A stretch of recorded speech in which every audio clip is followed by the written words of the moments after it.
أجرا إلا المودة في القربى. صدق الله العظيم وصدق رسوله النبي الكريم الأمين.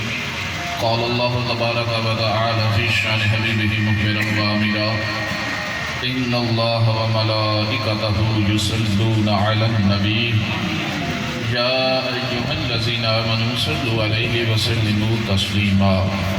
اللهم صل على محمد وعلى آل محمد وبارك وسلم. صلاۃ و سلام پڑھیں اور خالی جگہ پر فرمائیں. محفل کا ایک ماحول ہو جائے. دعا بھی ہے، تھوڑے تھوڑے آگے تشریف لے آئیں اور محبت کے ساتھ سارے پڑھیں الصلاۃ والسلام علیک یا سیدی یا رسول اللہ وعلی آلک وآبائک واصحابک یا حبیب اللہ. اللہ تبارک و تعالی جل شانہ کی حمد و ثنا حبیب کبریا والی کون و مقام کی برگاہ اقدس میں ہدیہ درود و سلام پیش کرنے کے بعد میرے نہایت ہی ویلیو احترام تمام عاشقان مصطفیٰ علماء کرام سادات عظام آل نبی اولاد علی پیر سید آفتاب حسین شاہ صاحب اور اس دربار شریف کے سجادہ نشین صاحبزادہ محمد عمران چشتی شکریلوی صاحب اور ان کے علاوہ جتنے بچے نوجوان بزرگ اس سالانہ عرس مقدس باغ کی محفل میں حاضر ہیں، مالک کائنات سب کی حاضری قبول فرمائیں. ہر مسلمان کی یہ دلی خواہش ہے کہ مالک کائنات مجھے دونوں جہانوں میں عزتوں کے تاج پہنائے. قبر میں عزت ملے، حشر میں عزت ملے، دنیا میں عزت ملے.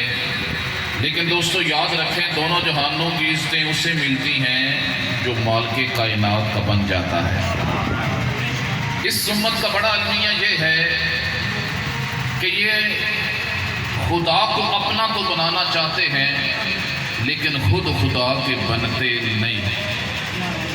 اگر 5-6 فٹ کا تیرا قد ہے، اگر اس قد کو، اس جسامت کو تو خود کو خدا کا نہیں بنا سکتا تو پھر وہ سارے جہانوں کا بادشاہ ہے، وہ تیرا کیسے بنے گا؟ آئیں ہر انسان کے دل کی یہ خواہش کب پوری ہوگی؟ توجہ فرمائیں. اور ولی بننا کوئی مشکل بھی نہیں، ولی بننا کوئی مشکل نیت اور ارادہ. نیت بن جائے، ارادہ بن جائے کہ میں نے مالک کائنات کا بندہ بننا ہے.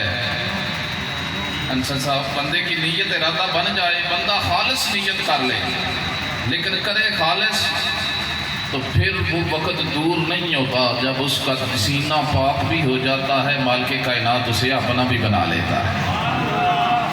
اللہ تبارک و تعالیٰ کی لاریب کتاب سے سوال کرتے ہیں مالک کائنات کوئی ایسا طریقہ بتا ہم تیرے بن جائیں تو ہمارا بن جائے. مالک کائنات دوریاں ختم ہو جائیں، پردے اٹھ جائیں، سینے صاف ہو جائیں، ذہن پاک ہو جائیں. وحدہ لا شریک اپنی لاریب کتاب میں وہ طریقہ ہمیں بتا رہا ہے کہ ولی بنتے کیسے ہیں. اگر سننا چاہتے ہو ہاتھ اٹھا کے گربت کے بولو سبحان اللہ.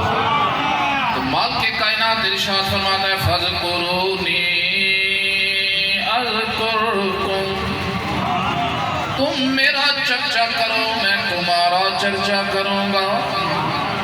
دوسرے لفظوں میں یہ یاد رکھیں کہ مالک کائنات فرماتا ہے تم مجھے یاد رکھو میں تمہیں یاد رکھوں گا.